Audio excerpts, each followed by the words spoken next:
Chapter 2. The Law of Prosperity. Yeah, the Almighty shall be thy defense, and thou shalt have plenty of silver. One of the greatest messages given to the race through the scriptures is that God is man's supply and that man can release, through his spoken word, all that belongs to him by divine right. He must, however, have perfect faith in his spoken word. Isaiah said, "My word shall not return unto me void, but shall accomplish that whereunto it is sent."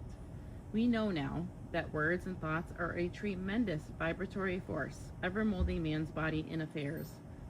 A woman came to me in great distress and said she was to be sued on the 15th of the month for $3,000. She knew no way of getting the money and was in despair. I told her God was her supply and that there is a supply for every demand. So I spoke the word. I gave thanks that the woman would receive $3,000 at the right time in the right way. I told her she must have perfect faith and act her perfect faith. The 15th came, but no money had materialized. She called me on the phone and asked me what she was to do. I replied, "It is Saturday, so they won't sue you today. Your part is to act rich, thereby showing perfect faith that you will receive it by Monday." She asked me to lunch with her to keep up her courage. When I joined her at a restaurant, I said, "This is no time to economize. Order an expensive luncheon. Act as if you had already received the $3,000. All things whatsoever ye ask in prayer, believing, ye shall receive." You must act as if you have already received. The next morning, she called me on the phone and asked me to stay with her during the day. I said, "No, you are divinely protected and God is never too late." In the evening, she phoned again, greatly excited, and said, "My dear, a miracle has happened. I was sitting in my room this morning when the doorbell rang. I said to the maid, 'Don't let anyone in.'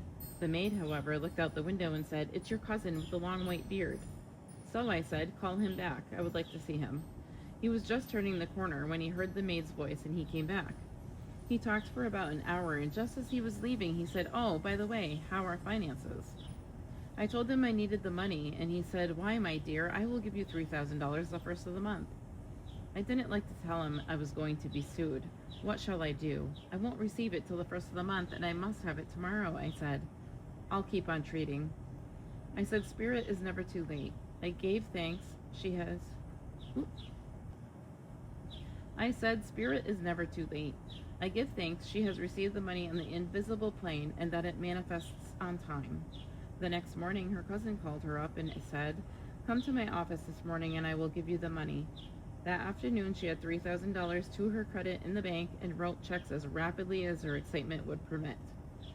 If one asks for success and prepares for failure, he will get the situation he has prepared for.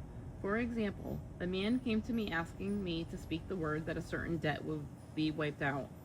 I found he spent his time planning what he would say to the man when he did not pay his bill, thereby neutralizing my words. He should have seen himself paying the debt.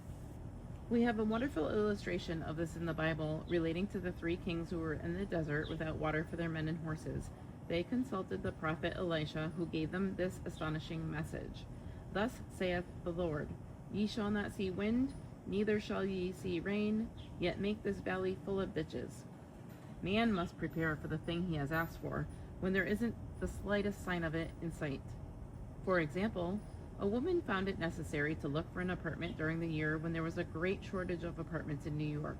It was considered almost an impossibility, and her friends were sorry for her and said, "Isn't it too bad? You'll have to store your furniture and live in a hotel." She replied, "You needn't feel sorry for me. I'm a Superman, and I'll get an apartment." She spoke the words, "Infinite Spirit, open the way for the right apartment."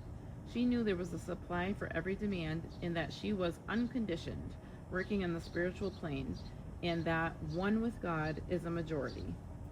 She had contemplated buying new blankets when the tempter, the adverse thought or reasoning mind, suggested, "Don't buy the blankets. Perhaps after all you won't get an apartment and you will have no use for them."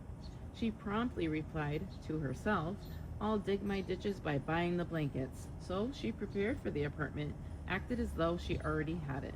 She found one in a miraculous way, and it was given to her, although there were over 200 other applicants.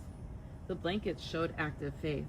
It is needless to say that the ditches dug by the three kings in the desert were filled to overflowing.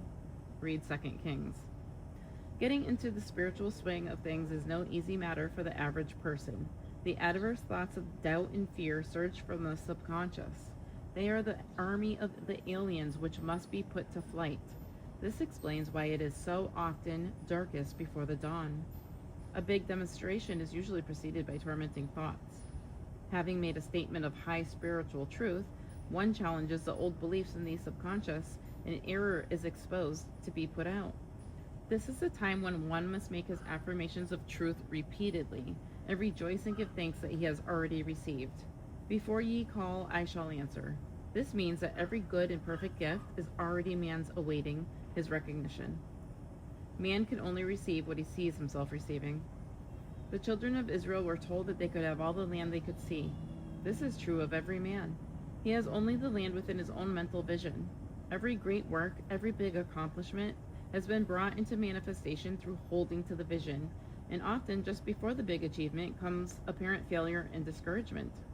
The children of Israel, when they reached the promised land, were afraid to go in, for they said it was filled with giants who made them feel like grasshoppers.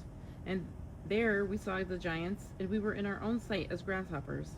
This is almost every man's experience. However, the one who knows spiritual law is undisturbed by appearance and rejoices while he is yet in captivity.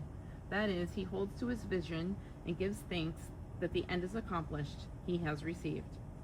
Jesus Christ gave a wonderful example of this. He said to his disciples, Say not ye, there are yet 4 months, and then cometh the harvest? Behold, I say unto you, lift up your eyes and look on the fields, for they are ripe already to harvest. His clear vision pierced the world of matter, and he saw clearly the fourth dimensional world, things as they really are, perfect and complete in divine mind. So, man must ever hold the vision of his journey's end and demand the manifestation of that which he has already received. It may be his perfect health, love, supply, self-expression, home, or friends. They are all finished and perfect ideas registered in divine mind, man's own superconscious mind, and must come through to him, not to him. For example, a man came to me asking for treatments for success. It was imperative that he raise, within a certain time, $50,000 for his business. The time limit was almost up when he came to me in despair. No one wanted to invest in his enterprise, and the bank had flatly refused a loan. I replied, I suppose you lost your temper while at the bank, therefore your power. You can control any situation if you first control yourself. Go back to the bank, I added, and I will treat. My treatment was, you are identified in love with the spirit of everyone connected with the bank. Let the divine idea come out of the situation. He replied, Woman, you are talking about an impossibility.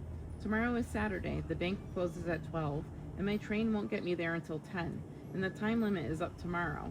And anyway, they won't do it, it's too late.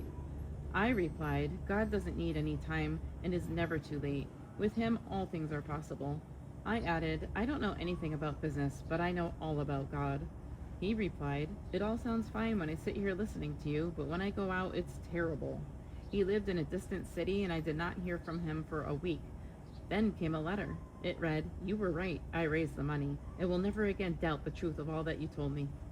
I saw him a few weeks later, and I said, What happened? You evidently had plenty of time after all. He replied, My train was late, and I got there just 15 minutes to 12. I walked into the bank and quietly said, I have come for the loan, and they gave it to me without a question. It was the last 15 minutes of the time allotted to him, and infinite spirit was not too late. In this instance, the man could never have demonstrated alone. He needed someone to help him to hold the vision. This is what one man can do for another. Jesus Christ knew the truth of this when he said, If 2 of you shall agree on earth as touching anything that they shall ask, it shall be done for them of my Father which is in heaven. One gets too close to his own affairs and becomes doubtful and fearful. The friend, or healer, sees clearly the success, health, or prosperity and never wavers because he is not close to the situation. It is much easier to demonstrate for someone else than for oneself, so a person should not hesitate to ask for help if he feels himself wavering. A keen observer of life once said, No man can fail if some one person sees him successful. Such is the power of the vision, and many a great man has owed his success to a wife or sister or a friend who believed in him and held without wavering to the perfect pattern.